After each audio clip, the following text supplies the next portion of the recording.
ده هو اكيرا، وده يا صديقي مخترع لعبه اسمها انفينيتي، وبعد ما عدى 15 سنه من وقت اختراع اللعبه جه وقت انها تتقفل خلاص للابد. واكيرا بيكون حزين ان اللعبه اللي بذل فيها مجهود كبير جدا خلاص ما عادتش هتبقى موجوده. بيودع شخصيه في اللعبه اسمها سيد الشياطين، وبيقول له انه ادى واجبه في نشر الدم والحزن في جميع انحاء الارض خلال فتره اللعبه دي كلها. واول لما الساعه بتيجي 12 بالليل اللعبه بتتقفل، لكن فجاه اكيرا بيلاقي نفسه بيتسحب جوه اللعبه. بيحس ان في حاجه غريبه بتحصل له، فبيقوم يبص في انعكاس بحيره كانت قدامه، وهنا بطلنا بيتفاجئ انه تحول لكوناي الملقب بسيد الشياطين في اللعبه بتاعته. بيصرخ بصوت عالي وبيقول انا ليه دخلت جوه الشخصيه بتاعت الراجل العجوز الشرير ده، بس بيتصمم لان الشخصيه دي اصلا من تصميمه في الاساس. فبيفتح الجاكيت اللي لابسه وبيلاقيه مترشق بالاسلحه. كوناي بيكون مستغرب عن سبب وجود الاسلحه دي وليه هو موجود في الغابه دي اصلا من الاساس. فبيفكر انه يفتح نظام امتيازات المسؤول يمكن يطلع بحاجه مفيده منه، بس بيلاقي ان المعلومات الموجوده هو مش بيمتلك المتطلبات الكافيه علشان يشوفها. فبيتعصب كوناي وما بيكونش فاهم ايه اللي مطلوب منه علشان يقدر يفتح المعلومات دي. بيتفاجئ في الوقت ده ببنت صغيره عندها صعوبه في المشي، وزي ما بيكون في حاجه بتطاردها. بيسالها مالك يا بنتي، لكن بتقول له ان هو يهرب من هنا في اسرع وقت ممكن. لكن فجاه بيظهر وحش ضخم وبيقول كوناي للبنت هو الوحش ده تبعك ولا ايه؟ يا ريت لو الوحش ده تبعك خليه يتصرف كويس قدام الناس الغريبه. بس بتصرخ البنت وبتقول له ان ده الشيطان ويا ريت يهرب من هنا بسرعه. بيقرب الوحش على كوناي وبيقول له انت بشر ضعيف وانا هتغذى على جسمك ودمك النهارده. بيهجم الوحش على كوناي وبمخلبه بيصيبه بجرح في وشه. بيتراجع بطلنا كوناي لورا وبيحاول يصد هجومه، وفجاه بيطلع منه طاقه كبيره وعينه بتطلع ضوء احمر، وبيقول للوحش ان هيندمه على اللي هو عمله ده. بيهجم عليه وبيقدر يخليه يطير خالص من الغابه وجسمه بينفجر. وبيقول كوناي لنفسه في الوقت ده انه عارف نظام اللعبه دي بشكل كويس جدا، لكنه ما شافش خالص وحش زي ده او البنت الصغيره اللي حصلته من الوحش. البنت الصغيره كانت واقفه وشايفه القتال اللي حصل ما بين الوحش وكوناي ومبهوره بقوته جدا. بتقول له يا ريت ما يأذيهاش، فبيقول لها كوناي انه استحاله يعمل حاجه زي كده، هو بس قتل الوحش ده علشان يدافع عن نفسه، لكن في الاساس هو مش شخص سيء اصلا. فالبنت بترد عليه وبتقول له لا انت اكيد شيطان علشان قدرت تهزم وحش زي ده بمنتهى السهوله. وفي الوقت ده بنعرف ان البنت دي اسمها هو جين. بيسالها كوناي في الوقت ده هل تعرفي دوله اليابان؟ فبتقول له ان هي اول مره تسمع عن المكان بالاسم ده، وبنعرف ان المكان اللي هم فيه دلوقتي اسمه مملكه النور، والناس هنا بتحترم الحكام جدا، والوحش اللي ظهر من شويه ده المفروض تم ختمه على ايدي الحاكم العظيم في الماضي، لكن هم دلوقتي مش عارفين ايه سبب فك الختم. وكوناي برضه بيكون مش فاهم ايه سبب استدعاء حد عجوز زيه في عالم زي ده، وبيقرر انه يفكر في طريقه يخرج بيها من هنا. بيتمشى هو جين لحد ما بيوصلوا لبحيره نقيه، وجين بيبقى شكلها متبهدل خالص وهدومها متوسخه. فبيطلب منها كوناي ان هي تنزل تستحمى في البحيره وهو هيستناها. ولما بتنزل جين الميه بتكون مبسوطه جدا لانها اول مره تجرب شعور زي ده. بتبص على كوناي وبتلاقيه بيفتح النظام اللي اخيرا المعلومات بدات تظهر له بشكل طبيعي. بيجي في بال جين في الوقت ده انه بيخطط ياكلها، وطلب منها انها تستحمى علشان ياكلها على نظافه. مش عارف هنا ايه التفكير ده. المهم بنشوف كوناي بيفتح مخزن الادوات وبيطلع فوطه لجين وبيسيبها وبيروح يكتشف الغابه، وبيلاقي ان هي متفقه تطابق تام مع لعبه انفينيتي، وانه لازم يحصل على نقاط علشان مهاراته القتاليه تزيد. لكن السؤال هنا ازاي هيزود نقاطه في اللعبه الفاضيه دي؟ فبتيجي جين من وراه وبتشكره على الادوات اللي اداها لها. بيسالها كوناي لو كانت الوحوش معتاده انها تظهر كتير في الغابه دي، فبتقول له جين ان لو عدد الوحوش كتر في المدينه فده معناه ان المدينه بتتدمر خلاص. فبيسالها لو تعرف المكان اللي الوحش ده ظهر منه، فبتقول له جين انه كان مختوم في ضريح الامنيات اللي في الغابه. فبيطلب كوناي منها ان هم يروحوا سوا للمكان ده، بس بيكتشف ان هي مصابه في رجلها وانها هتاخروا في الحركه وكده. فبيقول لها طب خلاص انا ممكن دلوقتي اشيلك علشان نوصل بسرعه. وقتها جين بتصعب عليها نفسها وبتعيط وبتقول ان هي من زمان مصدر ازعاج للقريه، بيكرهوها علشان هي شغاله بتلم النفايات من الشارع وريحتها مش كويسه. واول لما ظهر وحش في القريه رموها هي كتضحيه ليه علشان يخلصوا منها. بيشيلها كوناي على ظهره وبيقول لها انها كويسه وريحتها مش كريهه ولا اي حاجه. واثناء ما هم في طريقهم كوناي بيكتب لها كلمات تقراها علشان يتاكد هم بيتكلموا نفس اللغه ولا لا، وبيكتشف ان هي بتتكلم نفس لغته، وده هيسهل التواصل ما بينهم قوي. وبعدها بيجري كوناي باقصى سرعته علشان يوصل لمكان ضريح الامنيات. اول لما بيوصلوا بيطلب من جين ان هي تقعد بره لانه حس ان في خطر في المكان قبل ما يدخل. ولما بيدخل بيكتشف ان في اشخاص غامضين مقتولين ومرميين على الارض. بيفضل يدور على مين اللي قتل الناس دي لحد ما بتظهر له ملكه اسمها ايدول. بتقول له اخيرا قابلتك يا سيد الشياطين، انت جالك امنيات كتيره جدا خلال حياتك بس النهارده هتكون وقت امنيتك الاخيره. بيستغرب كوناي وبيسالها هي مين وتعرف عنه ايه، وهل هي كانت السبب في استدعائه للعالم ده. فبتقول له ايدول ان الاشخاص المقتولين في الضريح دول هم السبب مش هي. فبيسالها ايه سبب فك ختم الوحش اللي كان بيقاتله قبل كده، فقالت له ان الوحش هو اللي فك نفسه بقوته الخاصه. هو بيستخدم الغابات المحيطه كوكر ليه وبيطلب تضحيات من الاهالي بتوع القريه. وقتها كوناي بيفتكر لما جين قالت له انها كانت ضحيه للوحش ده. ايدول بتتكلم وبتقول له ان الاشخاص دول كانوا مستنيين ظهورك بفارغ الصبر، لكن الوحش ده ظهر فجاه علشان يلهيهم ويذبحهم كلهم. وقتها كوناي بيقول لها انت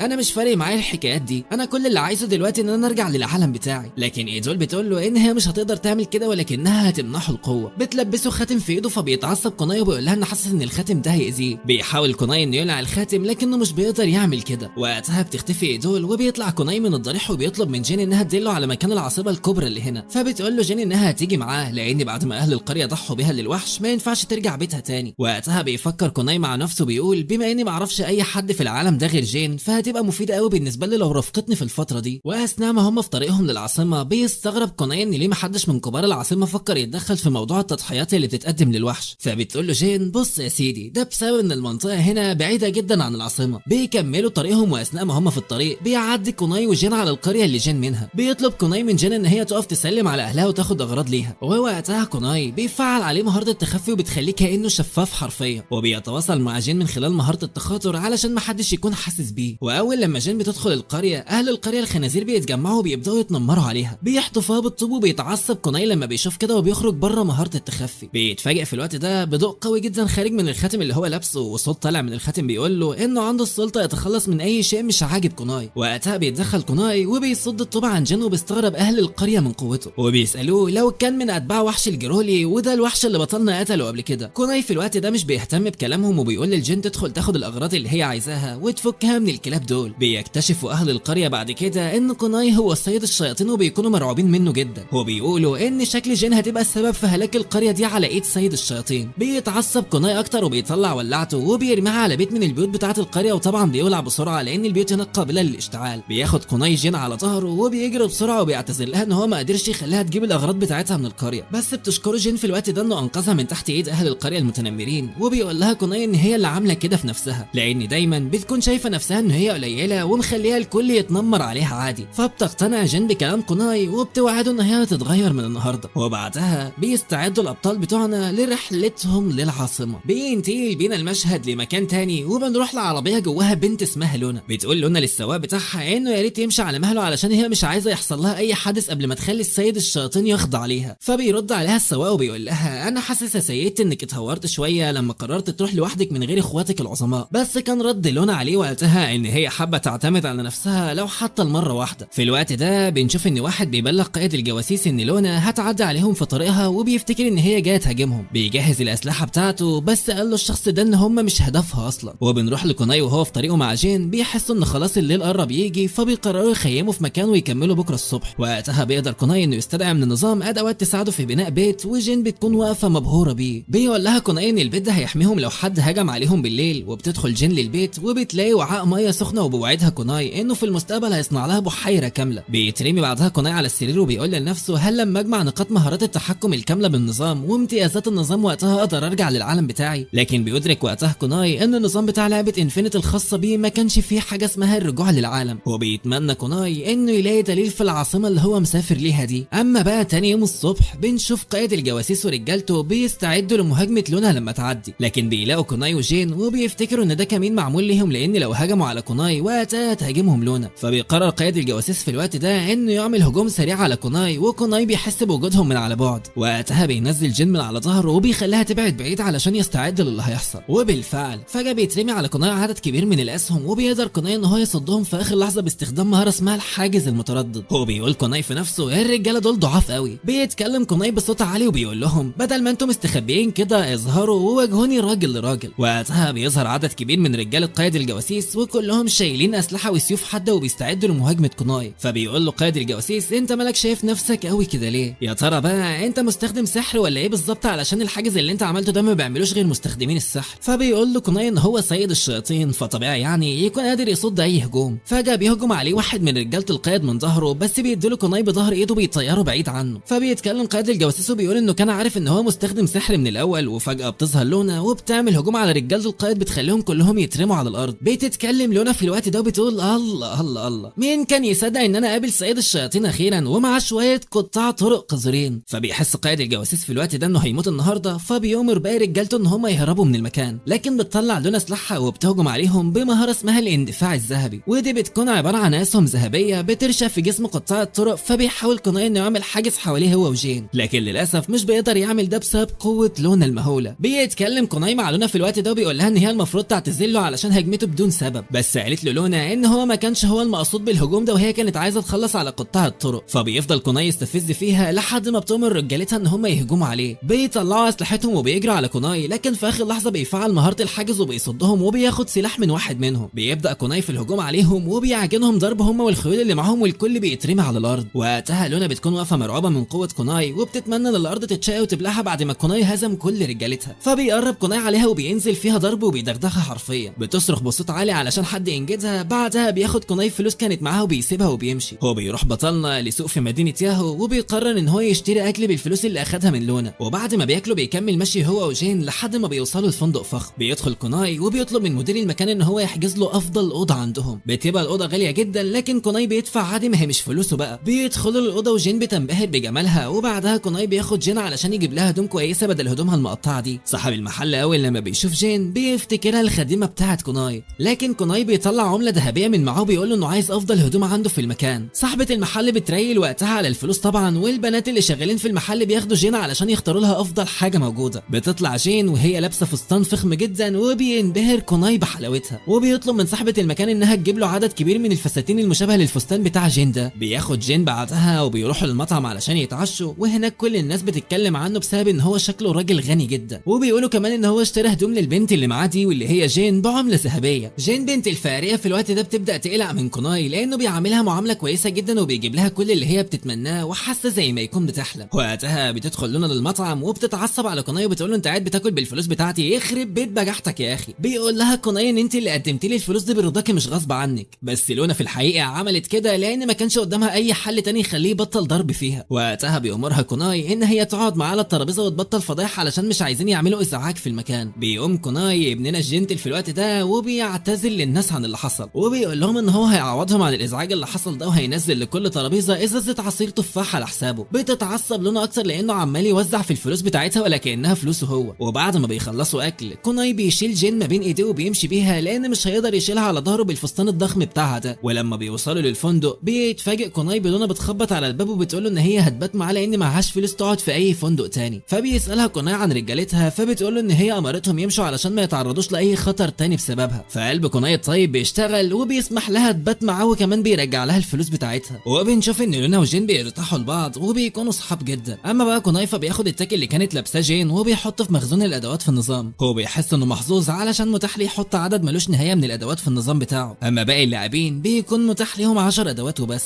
بعد كده بيجي جين ولونا بتبلغوا معلومات عن الحكام وبتقول له ان كل الحكام ماتوا بعد ما ختموا وحش الجيرول لان الختم استهلك كل قوتهم. ولكن في المملكه اللي هم رايحينها دلوقتي دي موجود 2 من الحكام وبيكون اساميهم هم اوفان وسير، ودول بيكونوا مضيعين وقتهم كله في مساعده الناس. بنروح بعدها للبنت دي واللي اسمها كيلر وبتبقى واحده من الحكام وفي طريقها هي ورجالتها لمدينه ياهو. بيبقوا ماشيين بالعربيات باقصى سرعه. وقتها واحد من رجاله كيلر واسمه مونت بيقول ان اول ما يلاقوا لونا هيربطوها ويسحبوها على البيت على طول. وكيلر بتبقى متضايقه من لونا لانها اتصرفت من دماغها في قرار انها تيجي للمدينه تقبض على سيد الشياطين لوحدها. بس السبب الرئيسي اللي بيكون مخليها متضايقه انها عرفت ان في شخص قتل وحش الجيرول ولونا ما قالتلهاش اي معلومه عنه. بنروح لكوناي بقى اللي بيكون فاهم وضع الحكام الحالي من لونا وبيسالها فين يقدر يلاقي وفين وسير اللي قالت له عليهم. فبتقول له لونا ان مرت عصور كتير من وقت ظهور الحكام دول، والناس بتقول ان التماثيل الحجريه اللي في مكان الامنيات منسوب لاوفان. بنشوف كوناي بعدها بيخرج للمدينه وبيقول في نفسه انه لازم يجمع معلومات عن العاصمه قبل ما يروح لهناك، وده علشان يقدر يلاقي طريقه يخرج بيها من العالم ده. بس الاول بيفكر في طريقه يجيب بها فلوس بدل ما هو مفلس كده. بياخد كوبايه اثريه عزيزه على قلبه وبيروح علشان يبيعها وبيطلب من الراجل يقول له السعر حلو فيها. بيستغرب الراجل انه كوناي اللي بيتقال عليه اشاعات ان هو راجل غني من عائله ملكيه جاي في الاخر يبيع اغراضه علشان الفلوس. فبيرد عليه كوناي في الوقت ده وبيقول له حاول ما تصدقش اي اشاعات بتسمعها. بيبيع كوناي الكوبايه في الوقت ده ب5 قطع ذهبيه وده مبلغ عالي جدا. بيوصل بعدها كوناي للفندق بس بيلاقي حد بينادى عليه. اما في الوقت ده بنروح لضريح الامنيات وهناك جماعه اشرار متضايقين ان هم ما قدروش يمسكوا السيد الشياطين كوناي، لكن بيقولوا ان هدفهم الاساسي دلوقتي ان هم يقضوا على كل الحكام اللي موجودين. وبنرجع تاني لكوناي اللي بيلف راسه علشان يشوف مين بينادى عليه وبيلاقيها كيلر ومعاها عدد كبير من الجيش. بيقول كوناي في الوقت ده مين البت دي شكلها مختله وجايه تعمل قلق هنا. هو بنعرف ان كيلر ما تعرفش ان اللي قدامها ده هو السيد الشياطين اصلا. فبتقول له انه يا ريت لو موجود يظهر ويوريها نفسه. بتظهر وقتها لونا وبتأمر كيلر ان هي تمشي من هنا وما تعملش مشاكل مع كوناي. بتتعصب عليها كيلر وبتقول لها انت ازاي تتجرأي وتهربي من غير ما تعرفيني؟ هو انت خلاص بقيتي كبيره نفسك ولا ايه؟ وفجاه الجماعه الاشرار اللي كانوا في الضريح من شويه بييجوا يقفوا قدام كيلر وبيقولوا ان هم هيخلصوا عليها النهارده. بيستخدموا مهاره اسمها الطائر الجليدي ودي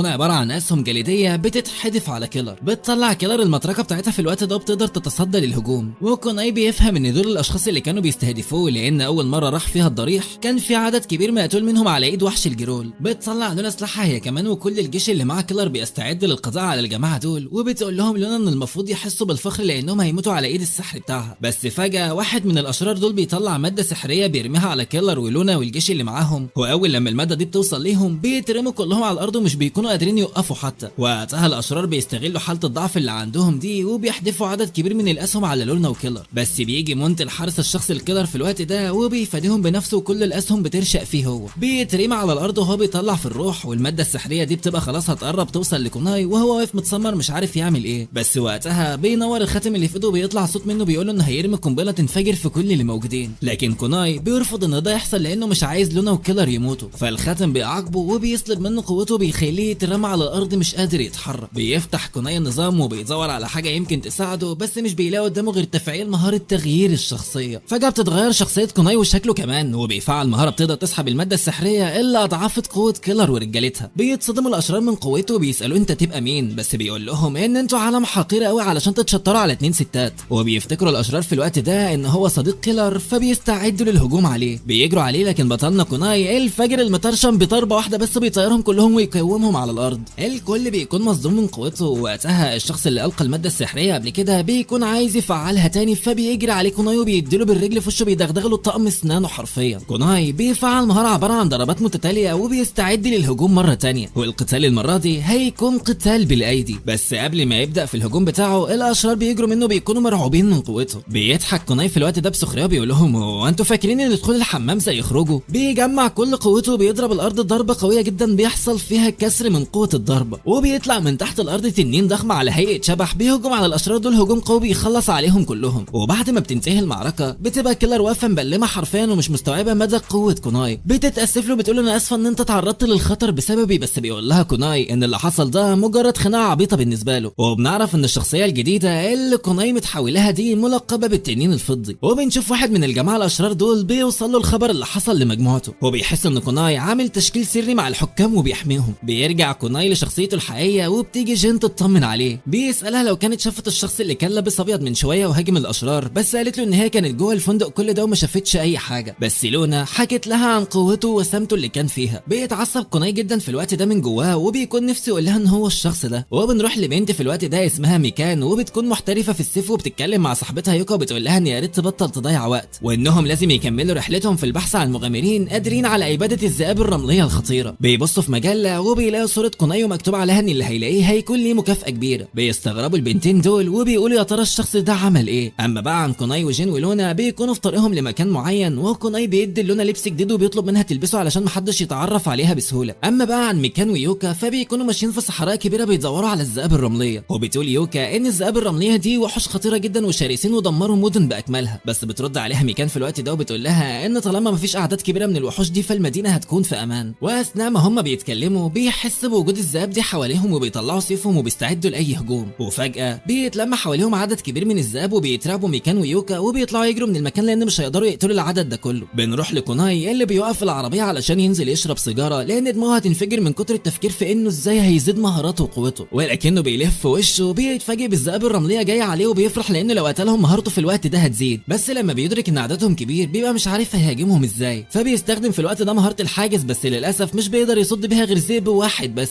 فبيستعد بقى وقتها لاستخدام كل المهارات اللي يعرفها وبيقرب عليهم وبيستخدم مهاره الانقضاض، ودي بتكون عباره عن اسلحه كتير بتترمى على الذئاب من كل مكان. وفي نفس اللحظه بيعمل دوامه من الرمال بتشل حركه الذئاب، واخيرا بيرمي قنبله ضخمه عليهم بتعمل انفجار قوي جدا. وبعد ما بينتهي القتال اغلب الذئاب بيبقوا مرميين على الارض وبيطلعوا في الروح، واللي عايشين منهم بيطلعوا يجروا. بعدها كوناي بيقول لميكان ويوكا ان يا ريت يبقوا حذرين اكتر في المره اللي جايه علشان ما يتعرضوش لخطر زي ده، وبيطلع يركب العربيه بتاعته وبيكمل في طريقه. وقتها جين بتبقى منبهره بقوه كوناي لان بالرغم من انه شرير ومرعب لكنه هو انقذها من الضياع وتعامل معاها كبني ادمه وخلى كل اللي كان بيتعامل معاها معامله قذره يندم على ده. بعد شويه بيوقف كوناي العربيه تاني وبيفتح النظام علشان يشوف مهاراته عليت ولا لا، وبيلاقي بالفعل ان مهاراته القتاليه عليت بعد ما قتل الذئاب وبيبقى طاير من الفرح. بياخد لونا وجين وبيدخلهم جوه القاعده اللي هو عملها، وبيلاقي نفسهم انتقلوا لمكان القاعده في لمح البصر. وبعد شويه كوناي بيفتح النظام وبيلاقي ان اتفتح له خاصيه جديده، وبنعرف ان في لعبه انفينيتي كان في 8 مساعدين تحت قياده كوناي. كوناي، وقوة الواحد من المساعدين دول بتعادل 1000 شخص. هو برغم ان هم بيستهلكوا نقاط مهارات كتير لكن موهبتهم تستحق المجهود، ولكن بنقاط مهارة كوناي الحالية مش هيقدر يستدعي غير شخص واحد بس،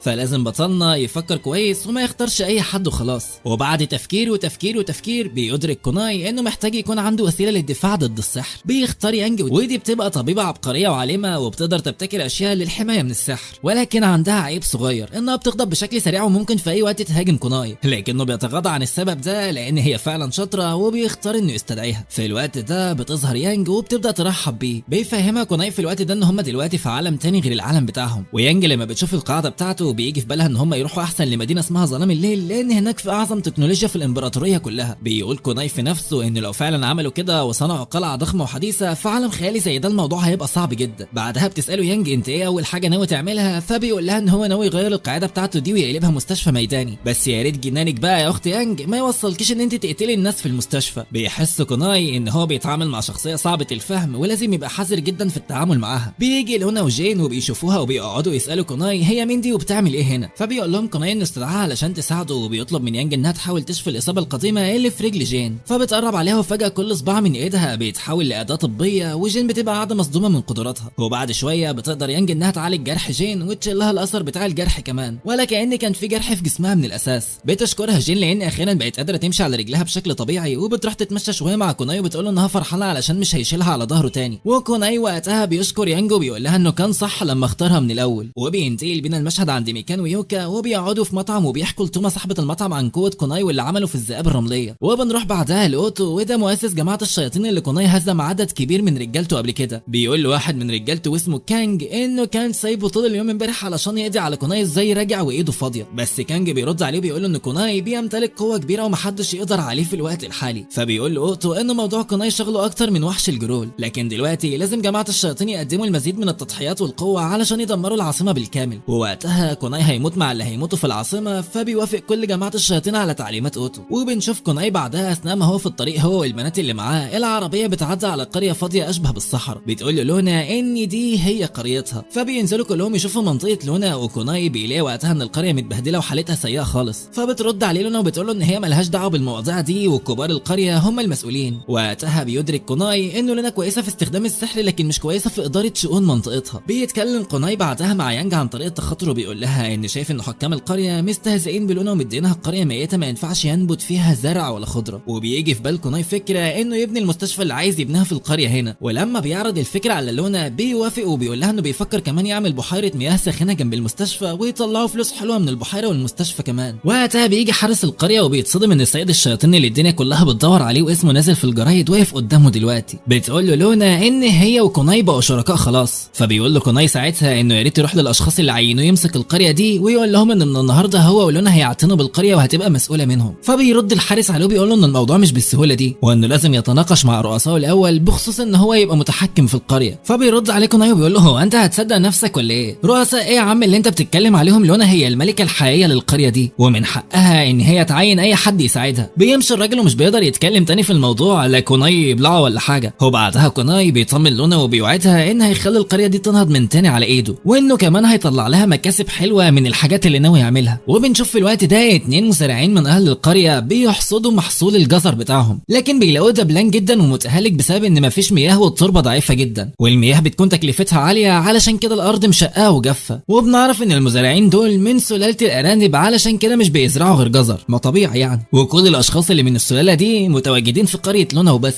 بيدرك كوناي في الوقت ده ان العاصمة هي اللي رمياهم هنا في القرية المتهالكة دي علشان يبقوا بعيد عن عيون الناس. بيروح كوناي في الوقت ده للمزارعين من سلالة الارنب وبيسألهم فين اقرب بئر مية موجود هنا. بيدلوه على طريق البئر، ولما بيروح هناك بينزل يانج في البئر علشان تشوف حالته، وبتكتشف يانج ان المياه الجوفية جواه مستنفذة تماما. بيقعد كوناي بعدها يفكر في طريقة لاستخراج المياه، وبيفتح مخزون الادوات بتاعه بيلاقي عجلة في طرفها جردل، والاداة دي هتساعده في خروج المياه من البئر حتى لو كان فاضي تماما. بيطلع الاداة من النظام وبتتصدم لونا وبتسأله هو انت بتحصل على الحاجات دي منين؟ فبيرد عليها وبيقول لها ان كل اللي بيعمله ان هو بيستخدم ذكائه. بيروح يعلق الاداة على البئر، ولونا بتكون متأكدة ان استحالة البئر ده يطلع مية مرة تانية، لكن الكل بيتفاجئ ان كوناي بمجرد ما نزل الجردل ده طلعه تاني بقى مليان بالمياه. وبيقول لهم كوناي ان دي عجلة سحرية بتطلع مياه من الابار الجافة، بس بيطلب من المزارعين انه يخلي الموضوع ده سر علشان ما ينتشرش في القرية وتحصل حرب على الاداة الأداة دي. بيفكر كوناي بعدها ان المزارعين في القرية بيعانوا من نقص في السماد، فبيفتح النظام مرة تانية وبيطلع لهم سماد علشان يقدروا يزرعوا جزر صحي مش دبلان. لونا بتبقى حاسة ان كوناي بيعمل كل ده لغرض معين في دماغه، فبيقول لها انا فعلا مش بعمل عمل خيري ولا حاجة، انا بس بحاول اخلي المزارعين يحبوني علشان لما ابني المستشفى والينابيع يجوا يشتغلوا فيها معايا. ولونا ما بيكونش عندها مانع لان هي في الاخر برضو القرية بتاعتها. وبنروح لاجتماع بين كبار الشخصيات، وهناك كبيرة الحكام انجيل بتقول انها قلقانة على لونا بسبب انها تتعاون مع كوناي، وان ممكن كوناي ده يطلع في الاخر نصاب. وهناك واحد اسمه مارشيل بيقول ان طالما لونا مرتاحة معاه فالاحسن ان احنا ما نتدخلش ما بينهم. بس بيقول شخص تاني اسمه دونا ازاي ما نتدخلش وكوناي ده صورته مالية الجرايد وحاطين مكافأة للي هيحصر عليه. بس بيرد عليه مارشيل وبيقول له ان ليه بسبب اشاعات طلعت علينا عاقبه، يعني هو طالما لونا بتثق فيه يبقى هو بالفعل شخص صالح. بيتعصب عليه دونا وبيقول له انت بتدافع عنه كده ليه يا عم، هو ابن خالتك؟ بعدين ده من فترة حرق القرية باكملها وحولها لرماد، فممكن يحرق قرية لونا عادي. الرئيس انجل بتحسم الكلام في الوقت ده وبتقول لدونا انه يهدى على نفسه شوية لان هم مش عارفين ايه اللي بيدور في دماغ لونا ايه، فلازم على الاقل ما يبوظوش الخطة بتاعتها ويراقبوا الاوضاع من بعيد. هو وقتها بيسكت دونا لانه اكيد مش هيعدل على كلام الرئيسة. بتوصل كيلر للاجتماع وبتطلب منها انجل انها تحكي اللي حصل اثناء الهجوم اللي هي تعرضت ليه، فبتقول لها كيلر ان ظهر شخص ملقب بالتنين الفضي وهزم كل جماعة الشياطين اللي كانوا بيهاجموهم، وبتقعد تحكي بقى قد ايه هو قوي وبتاع. انجل بتتصدم من المبالغة في شرحها وبتقول ان شكل الكيلر ولونا اتجننوا باين مؤخرا. هو بنروح لمطعم نوما وهناك في بنتين مغامرتين بيتكلموا عن ظهور محارب تنين هيعمل دمار في المدينة لو ما حدش وقفه، فبتيجي نوما وبتدي لهم صورة كوناي وبتقول لهم ان ممكن يستعينوا بيه في صد محارب التنين ده لانه شخص قوي جدا. اما بقى ميكان ويوكا فبيكونوا قاعدين سامعين الحوار اللي داير ده كله ومتضايقين ان في مغامرين غيرهم عرفوا بقوة كوناي وشكلهم باين كده بيغيروا عليه. وبنروح لمطعم ابن ناس كده اسمه ارتميس، وهناك كوناي والبنات بيكونوا قاعدين جوه. بتقول لونا ان المكان ده هو مكانها المفضل ودايما بتيجي لهنا، بس النهارده هم جايين علشان يحتفلوا بجين، وده علشان رجلها خفت على ايد الطبيبه يانج. وبعدها كوناي بيطلع من مخزون الادوات تورتايه فراوله كهديه لجين وبتبقى فرحانه بيها جدا. المهم بقى واثناء ما هم قاعدين بياكلوا في التورته ومبسوطين بتدخل عليهم ست وباين عليها ان هي غنيه جدا. هو بينبهر كوناي من المجوهرات الغاليه اللي هي لابساها، بتعتذر لهم ان هي جت وهم بياكلوا لكن بتقول لهم ان هي عايزه تقول شيء مهم. بيرحب بيها كوناي وبيطلب منها ان هي تقعد معاهم، وبيستغرب بعدها لما بيلاقي ان الست دي عارفه اسمه وعارفه انه كمان ملقب بسيد الشياطين. وبيتكلم مع لونا عن طريق التخاطر وبيسالها مين الست دي، فقالت له لونا ان دي من احدى اغنى السيدات في المدينه وما ينفعش ابدا يكون اي عداوه معاها. فبيقول لها كوناي انه هيحاول يكسب ثقه الست دي باي طريقه. بتقعد معاهم وبيعرفها كوناي ان هم هنا النهارده علشان يحتفلوا بشفاء رجل جين، فبتساله الست السريه دي عن رايه في المدينه، فبيقول لها ان هي جميله مقارنه بالاراضي الفقيره اللي عدى عليها خلال رحلته. بعدها كوناي بيعرض على الست السريه دي اخر اختراعاته وبيطلع من المخزون صابون سحري. وقتها لونا بنت الجنيه بتفضل تطبل لكوناي وبتقول للست السريه دي ان الصابونه دي بتشيل كل عيوب البشره، وفعلا بتلاحظ الست ان بشره لونا هي وجين بتنور وما بيكونش فيها اي عيوب. هو بيقول لها كوناي ان هي تاخد الصابونه دي كهديه، وده طبعا علشان ابن الناس هيكسبها في صفه. وبيقول لها كمان انه قريب هيعمل بحيره مياه ساخنه في قريه لونا، ولو جيت جربت الصابونه دي هناك هتلاحظ مفعول رهيب. وبيقعد بقى يتكلم عن احلامه وخططه وبتنبهر الست بيه جدا. ولكن فجاه وهما بيتكلموا بيحس ان في زلزال في المكان. بيجي صاحب المطعم وبيقول ان في هجوم في المدينه من جماعه الشياطين. بيطلع كوناي بره المطعم وبيأمر يانج تحمي الناس اللي موجوده في قلب المطعم وهو هيروح ينهي الهجوم ده. لونا بتيجي وراه بتقول انها هتيجي معاه لان ما ينفعش يعمل قرارات متهوره كده لوحده، بس قال لها كوناي ان هي ممكن تكون هي الهدف من الهجوم ده، فالافضل ليها ان هي تفضل بامان جوه المطعم. جين بتبقى قلقانه عليه بس بيقول لها ما تقلقش وان هو هيروح يهضم الاكل اللي كله في العشاء بس وهيجي بسرعه. فالست بتلاحظ ان هو واثق من نفسه جدا وبيروح كوناي علشان يوقف الهجوم. بيفضل يتنطط فوق البيوت لحد ما بيوصل لمكان جماعه الشياطين، وبيلاقي ان هم بيولعوا في بيوت المدينه وبيؤذوا السكان وخاربين الدنيا على الاخر. بيحس كوناي ان هم بيعملوا كده علشان عايزين يتخلصوا منه ومش عارفين. وبنشوف ميكان ويوكا وهما بيحاولوا يتصدوا لهجوم جماعه الشياطين دول، وبتقرب ميكان عليهم وبتديهم ضربه بظهر سيفها بتخليهم كلهم يترموا على الارض، بس بيجوا من ورا ظهرها وبيهجموا عليها باسلحه ثلجيه، ويوكا بتقدر تصد الهجوم ده عنها في اخر لحظه. بتستخدم يوكا عليهم في الوقت ده مهاره كف الثلج وبتقدر ان هي تحاصرهم كلهم جوه كف ضخم مكون من الثلج. فجاه الكف ده بيتدمر وبيحصل انفجار قوي في المكان وافراد العصابه كلهم بيترموا على الارض. وقتها القائد بيامر باقي الجماعه ان هم يهجموا بكل قوتهم لان اصلا عددهم كبير، فازاي مش قادرين يهزموا بنتين زي دول. بيتفاجئوا ميكان ويوكا ان في عدد كبير ظهر من الجماعه بتاعه الشياطين ده مره واحده وبيحاصروهم. واثناء ما هم محاصرين بيجي واحد منهم وبينزل بسيفه عليهم، لكن بيظهر كوناي وبيقتل الراجل ده بسلاحه. هو بيقول لي بقى افراد الجماعه يا ريت بقى توريني قوتكم وتعالوا ندخل قتال سوا. بينزل كوناي في الساحه وبيقف قدامهم وبيطلع من ايده طاقه كبيره جدا بيهجم بيها عليهم وبيدغدغهم. وبيبقى لسه فاضل شويه منهم بيروح كوناي صنع مطرقه عملاقه عملاقه جدا وبيرميها عليهم حرفيا بتفعصهم تحتها. قائد الجماعه بيبقى بيطلع في الروح بس بيتضايق ان نهايته ممكن تبقى على ايد كوناي، فوقتها بيضحي بنفسه هو وافراد الجماعه بتاعته وبيستدعوا وحش شيطاني قوي علشان يقدر يقتل كوناي بسهوله. بيظهر وقتها الوحش وبيبص لكوناي وميكان ويوكا وبيقول ان شكله هياكل وجبه لذيذه النهارده. فجاه بيفعل مهاره اسمها مهاره الحاجز، ودي بتخلي المنطقه كلها محبوسه ومغلقه بالكامل، هو ما حدش يقدر يدخل لها ولا اي حد حتى يقدر يخرج منها. بيستعد الوحش علشان يقتلهم، لكن كوناي بيرمي صخره عليه في الوقت ده بتيجي في دماغه وبيتعصب الوحش جدا. بيفضل كوناي يستفزه بالكلام لحد ما بيخليه يهاجمه، بس وقتها كوناي بيفعل مهاره الحاجز وبيصد هجومه ده بسهوله. وياتي وقت هجوم كوناي، بس قبل ما بيهجم بينشط مهاره روح القتال عنده، ودي بتزود 10% من مهارات الهجوم والدفاع عنده، وكمان بتنشط القوه الخارقه. بيترعب الوحش من قوته اللي باينه عليه من قبل ما يلمسه اصلا، وبيترجاه يرحمه ويسيبه يمشي. بيقرب كوناي عليه وبيقول له ايه ده، هو انت خايف يا عم؟ انت مقضي حياتك كلها بتموت في الناس، جرب بقى شعور الموت لاول مره في حياتك. بيديله كوناي لكمه في وشه بتطيره في السماء، واثناء ما هو طاير في الهواء بيرمي عليه قنبله بتخلي جسمه يتحول لفتافيت حرفيا. وقتها كل الناس اللي في المدينه بيكونوا واقفين مصدومين من قوه كوناي وبيشكروا ان هو انقذ المدينه. يوكا بتشكر كوناي ان هو انقذها للمره الثانيه، وبتبقى عايزه تعمل اي حاجه علشان ترد له الجميل، بس كوناي بيرفض ده، ويوكا بنت الهبله بتبقى فاكره ان هو وقع في حبها علشان كده رفض. وبنروح لقاعه الشياطين، وهناك الزعيم اوتو بيأمر بنت اسمها ترون انها تخلي باقي افراد الجماعه يستخدموا كل قوتهم علشان يقضوا على العاصمه. وبنرجع لمطعم ارتميس الراقي تاني، وهناك في مهرج بيجي يقعد يعمل خدعه بصريه قدام الضيوف علشان يلهيهم عن الهجوم اللي حصل من جماعه الشياطين من شويه. والمهرج ده بيكون اسمه كاميا، ولما بيلاقي واحده عظيمه زي لونا قاعده في المطعم عادي من غير ما يكون حواليها اي حراسه، بيقول في نفسه ان الهدف التاني لجماعه الشياطين اكيد هيكونوا عايزين يقتلوها. وبنشوف البنات اللي من فريق كوناي قلقانين على كوناي جدا، لان من وقت ما خرج في معركه جماعه الشياطين ما رجعش تاني، بس الست السريه بتطمنهم. وقتها المهرج كاميا بيجي على الترابيزه اللي قاعدين عليها وبيبقى عايز يعمل لهم شويه خدع سحريه، لكن يانج بنت المجنونه بتقول له طب تعالى انا هوريك خدعه احلى بقى. بتقدر ان هي تقطع دراعاتها الاثنين وترجعهم مكانهم تاني، وبتقرب عليه وبتقول له بقول لك السم اللي في جيبك ريحته قويه قوي وظاهره، فيا ريت يعني لو ناوي تقتل بيه حد تستخدم شيء افضل من السم ده. وبتقول له انا عايزاك تمشي من هنا، ولو شفت وشك تاني هقطعك لحتت. وبنروح لكيلر وفونت الحارس الشخصي بتاعها، وبيبقوا في وسط معركه مع اشخاص شبه المومياوات، بتقعد تقتل فيهم، لكن بتلاحظ ان عددهم بيكتر بعدها، وبيظهر لها بنتين اخوات وبتهجم على واحده فيهم بمهاره عجله المسبحه، ودي بتكون عباره عن شعاع قوي بيخترق جسم البنت اما اختها الثانيه. فبيجي مارشال رئيس الجنود وبيقسم جسمها لنصين بسيفه. بينتقل بينا المشهد بعد كده لواحده اسمها مينك، وبتبقى في مواجهه مع افراد كتير من جماعه الشياطين، بيبقوا محاصرين اهل منطقه كامله. فبتفعل مينك عليهم مهاره المطر المقدس، وبتبقى عباره عن قنابل بتترمي على افراد الجماعه، والقنابل دي بتعمل انفجارات قويه جدا في المكان. بعدها مينك بتدي لاهل المنطقه قوه تخليهم لو تعرضوا لهجوم تاني يقدروا يدافعوا عن نفسهم. بيشكروها جدا، وبتقول لهم مينك ان هم يتبعوها ويقتلوا اي حد ظالم. وبنروح لجماعه الشياطين اللي اتهزموا على ايد كوناي، وبيقتلوا نفسهم علشان يقدروا يعملوا استدعاء لشخص قوي يجيب لهم حقهم. وبالفعل بيظهر اورت الملقب بامير الظلام،